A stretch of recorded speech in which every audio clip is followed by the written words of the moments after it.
Hi, this is Marcin Lewandowski, and you're watching Adorama TV.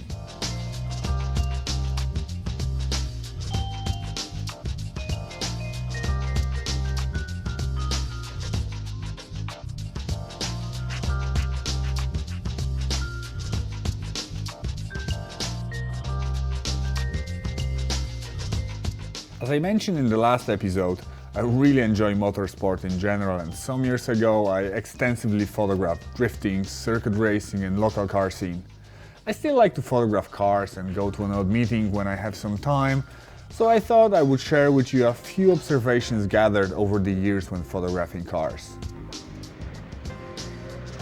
If you are into cars, you might know some of the golden rules in photographing them, and even though I'm a big advocate for personal approach and experimenting, there are some things that always help me to work more efficiently towards photographs that I like.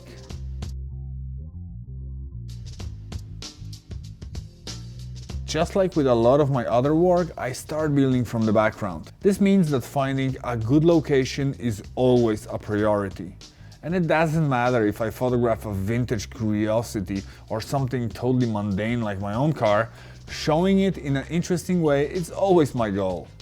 Dusk and dawn can be amazing times of the day if I play it right. Basically the same rules apply as with good landscape photography. But in the hunt for perfect light, a cloudy sky might be my preference midday, as it creates a beautiful large soft source. If the shoot is happening locally, there are always few locations that might work in the back of my head, and closer to the shoot I will veer towards one or the other. Sometimes finding a simple wall large enough to become backdrop is like a blessing, but sometimes it might be an industrial estate, car park or nice rustic scenery.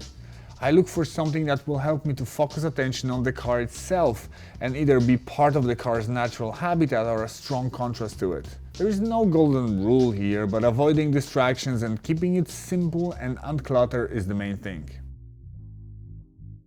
Once I have background sorted, I can concentrate on the car.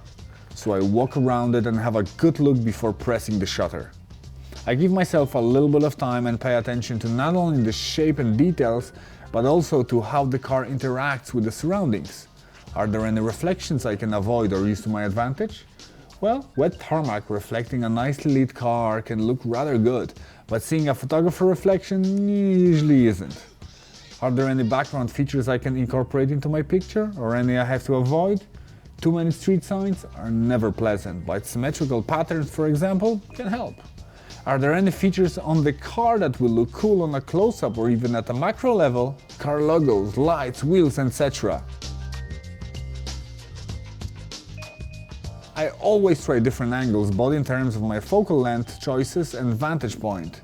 In simple words, I photograph with wide, normal, as well as telephoto lenses to find a look that suits the car and my location.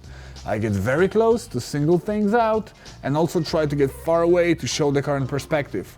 I try to get high and get low down. Not only on my knees, but even lie down or just cheat a little bit and use the live view option.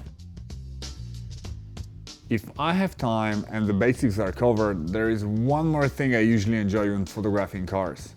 Long exposure used for panning, but also for night shots to make the street lights work for me.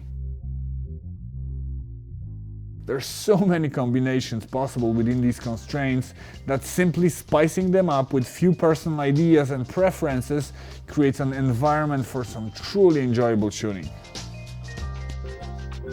That's all from me today. If you want to share some thoughts, let us know in the comments below. Check out Adorama Learning Center for more tips and tutorials from other photographers, and don't forget to subscribe to our channel. This was Marcin Lewandowski for Adorama TV. See you soon.